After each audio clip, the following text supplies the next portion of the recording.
دکھ تمہیں پہنچے اس دن کیا کیا کرو؟ غم کیا کرو، غم منایا کرو۔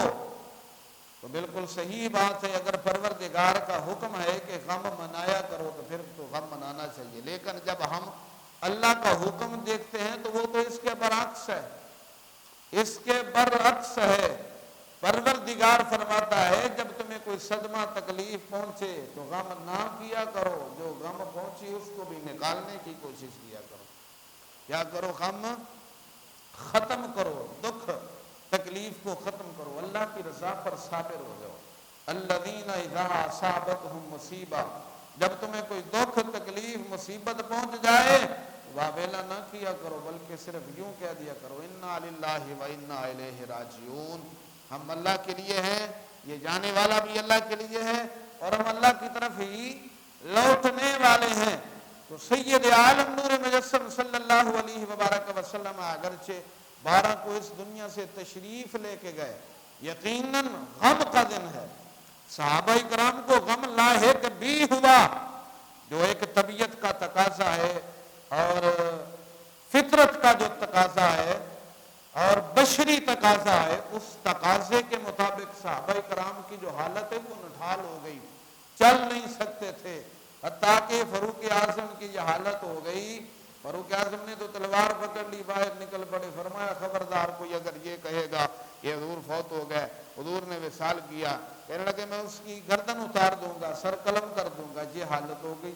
حضرت عثمان غنی خود رفتہ ہو گئے، اپنے ہوش و آواز کھو بیٹھے، کچھ خبر نہیں ہے، اتنا غم لاحق ہوا۔ لیکن اس غم کے دن کے اندر اس امت کو تسلی دینے والا اگر کوئی تھا تو وہ صدیق اکبر حضور کا جانشین تھا۔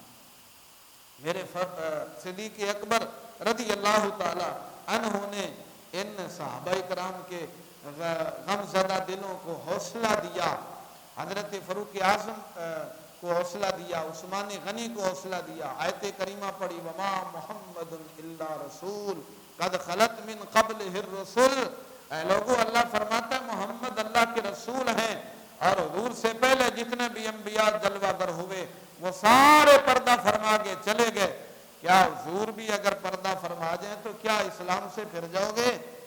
اپنے ایڑیوں کے بل پھر جاؤ گے؟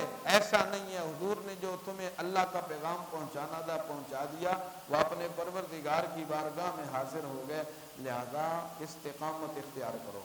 کیا اختیار کرو؟ جن کی آنکھوں سے آنسو بہ رہے تھے ان کے آنسو پونچھے تو کس نے؟ صدیق اکبر نے۔ جن کے دلوں میں غم تھا اس غم کو دور کیا تو کس نے کیا؟ حضرت صدیق۔ کوئی سوال کر سکتا ہے کیا صدیق کو غم نہیں تھا؟ حضور علیہ السلام کے پردہ فرمانے کا صدیق کو غم نہیں تھا؟ تو ضرور تھا۔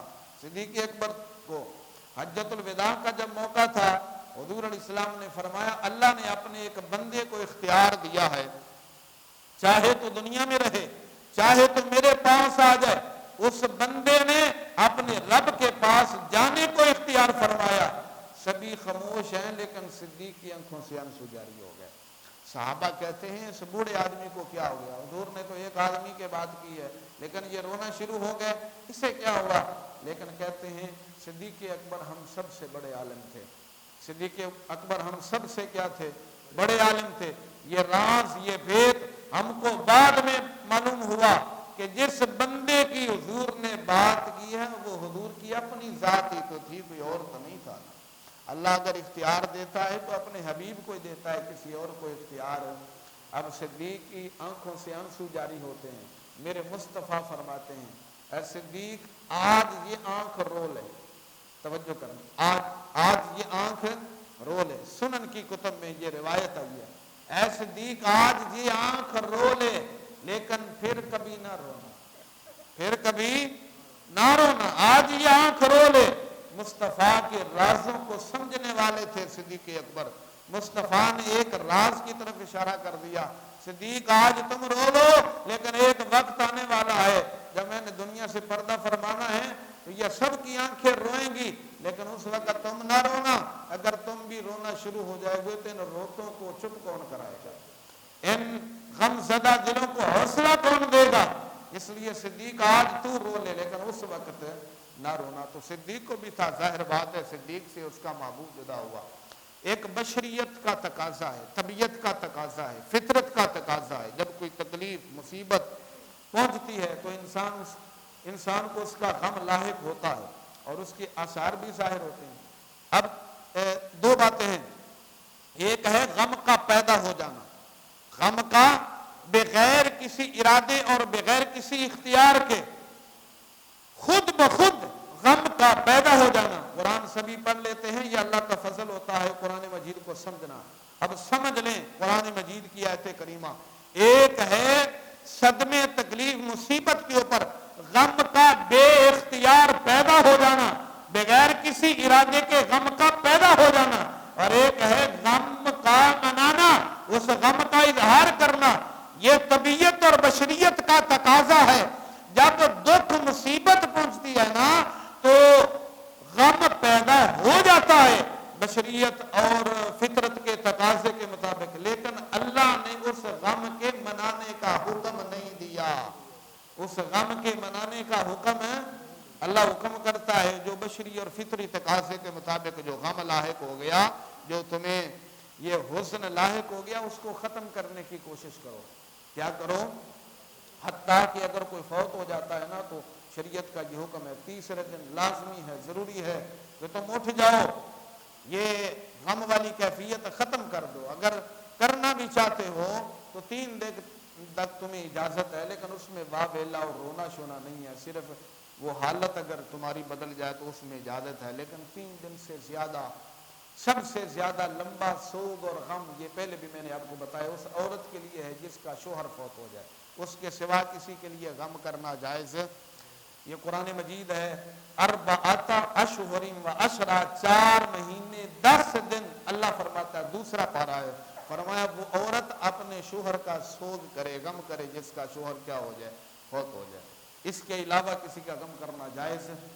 اسی لیے صحابہ کرام نے پھر آئندہ کسی سال غم نہیں منایا.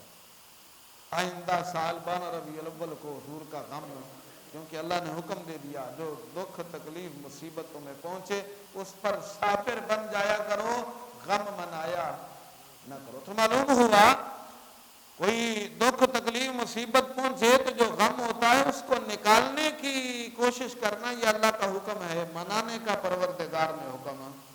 لیکن دوسری طرف دیکھیے اللہ فرماتا ہے قُلْ بِفَضْلِ اللَّهِ وَبِرَحْمَتِهِ فَبِذَلِكَ فَلْيَفْرَحُوا وَخَيْرٌ مِّمَّا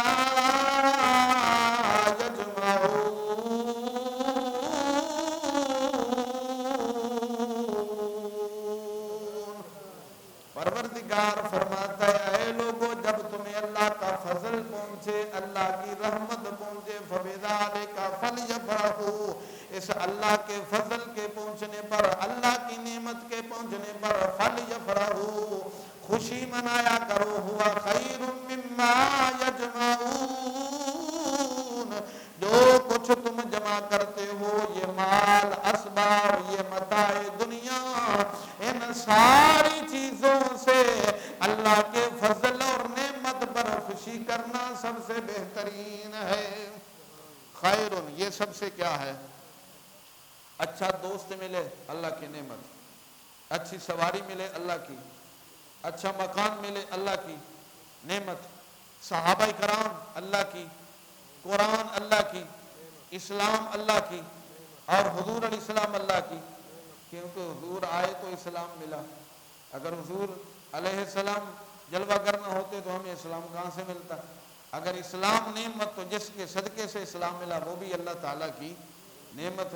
اگر حضور اللہ کی نعمت نہیں تو پھر کوئی اور نعمت ہے ہی نہیں ہے. اس لیے حضور علیہ السلام بھی اللہ کی کیا ہے؟ تو پروردگار فرماتا ہے جب تمہیں نعمت ملے تو اس نعمت پر کیا کیا کرو؟ خوشی منایا کرو.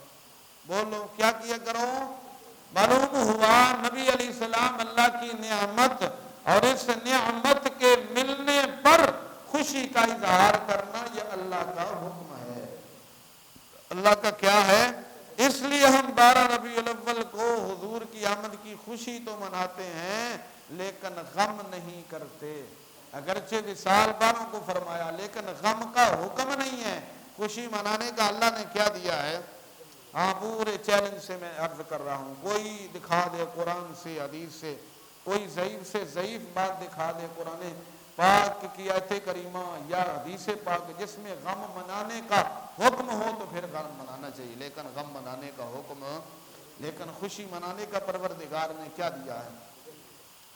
پروردگار عالم جل وعلا فرماتا وَأَمَّا بِنِعْمَةِ رَبِّكَ فَحَدِّثْ.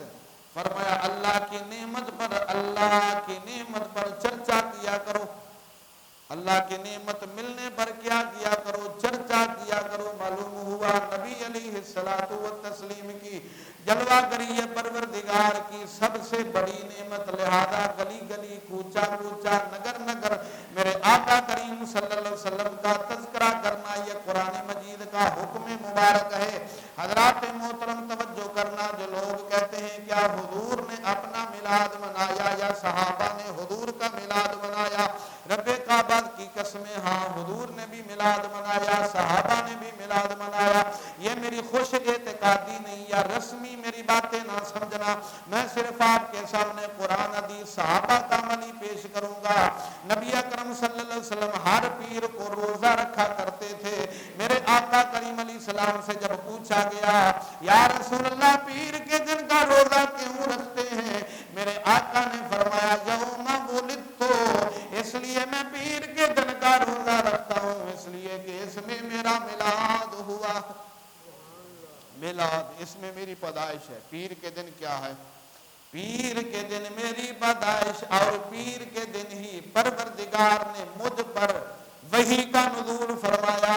لہذا روزہ رکھنا بھی یہ میلاد ہے.